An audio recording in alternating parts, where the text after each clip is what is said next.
Oh, chain of memories. How I hate thee. Okay, so this review is gonna be a little weird. I'm not actually going to be reviewing the gameplay here, mainly because... Go fuck yourself, Donald! God, why? Every room looks the goddamn same!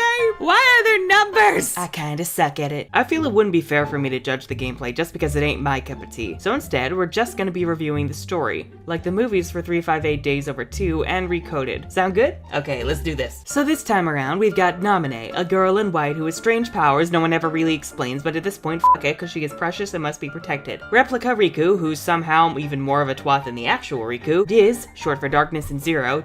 Just go with it, guys. Axel, the best thing about this game. Got it memorized. I am in love. Vexen, who...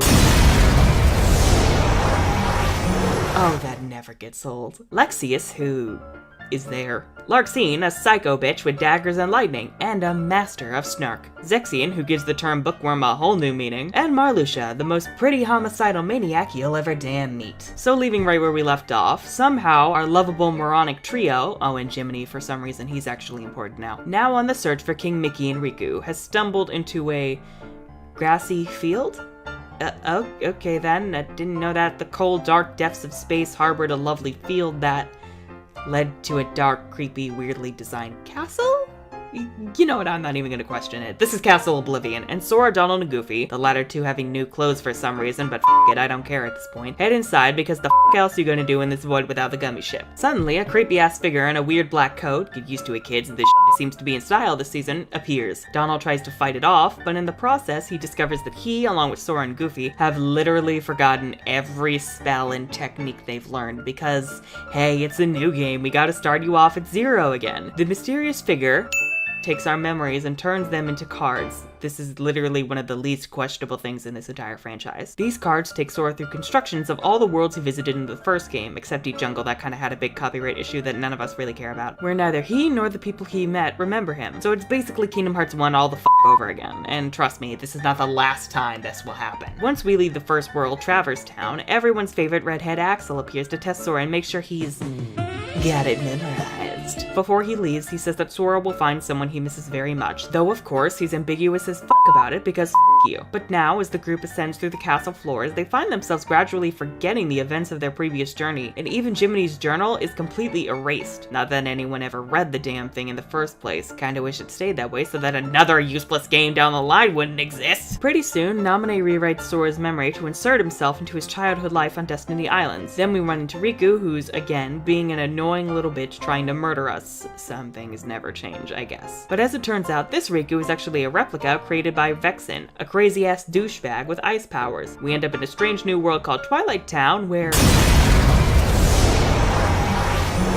he was a piece of shit anyway. Thank you, Axel. But with these creepy guys messing with Sora's head, he grows even more aggressive, to the point where he ditches Donald and Goofy. Guess he finally got sick of them dying every 5 minutes. It's then we return to the Destiny Islands, where Naminé appears to Sora and reveals that his memories of her have all been lies that Marluxia and co have been forcing her to create. Larxene shows up to mock us again once the truth about Naminé and Replica Riku are out, but we kill her no prob. So with all but Axel and Marluxia dead, we learn that these two are members of a group called Organization 13, and the members present at Castle Oblivion were sent on a recon mission. However, Marluxia and Larxene are plotting to overthrow the organization by using Naminé to turn Sora into their own personal tool. Axel was an inside man trying to stop them and turns against Marluxia. In one last fight, Axel vanishes and the group moves to stop Marluxia and save Naminé. Again, Marluxia has like 7 billion different forms, but once we've beaten him, Naminé reveals that in order to restore Sora's memories, he'll have to forget all about his time in Castle Oblivion. Of course, we know what he chooses, and so Sora takes a year-long nap in this weird sci-fi pod as his memories are returned. But it's not over yet, because Riku has his own little adventure in Castle Oblivion. The darkness still lingers in Riku's heart, and so Ansem continually appears to him to try and repossess him. Riku arrives in Castle Oblivion, but works his way up from its lowest basement. And unlike Sora, Riku's reconstructions of the Kingdom Hearts 1 worlds feature absolutely no people from these worlds because he was a massive dick.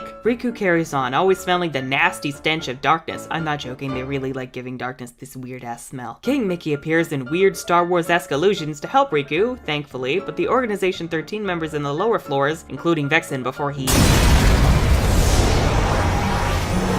yes, I will use that as many damn times as I like, are keeping their eyes on him. Vexen faces off with Riku, and that's how he got the data to create Replica Riku. We manage to kill Lexaeus, and as Riku's story carries on, we reach the point where Sora's journey is finished and Marluxia has been defeated. Zexion, the ringleader of the Basement Organization 13 members, reveals himself to Riku when he returns to Destiny Islands, where he pits an illusion of Sora against him. After that, though, Axel pits Replica Riku on Zexion and kills him. Wow, the organization really likes killing off its own members. Riku arrives in Twilight Town, where he meets the weird-ass Diz. After our final battle with Replica Riku, Riku meets Naminé, who promises to use her magic to seal away Ansem and the darkness in his heart. Riku says nah and goes off to finish Ansem all by himself because damn it, we can never do things the easy way, can we? Before the final battle, Diz gives Riku and Mickey the same rose the organization wears to prevent them from being hunted down and from being consumed by darkness. In one last stand, Riku bests Ansem and therefore the darkness inside his heart, and instead of taking the roads to light or darkness, he says f it and takes the middle road to dawn because f you and your roles, I do what I want.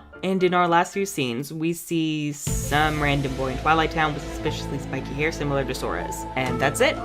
That's the story. Now, the easiest thing to critique this story on is the fact that literally everything here is required to know so you can understand Kingdom Hearts 2, and possibly the fact this isn't Kingdom Hearts 2. Yet Square thought, hey, why not put this on the Game Boy Advance? That seems like a great idea. But considering that you can just watch all the cutscenes from the PS2 remake online, well, it still really fucking sucks, but at least it's more convenient than having to buy another console or Google why is there a Kingdom Hearts 1.5.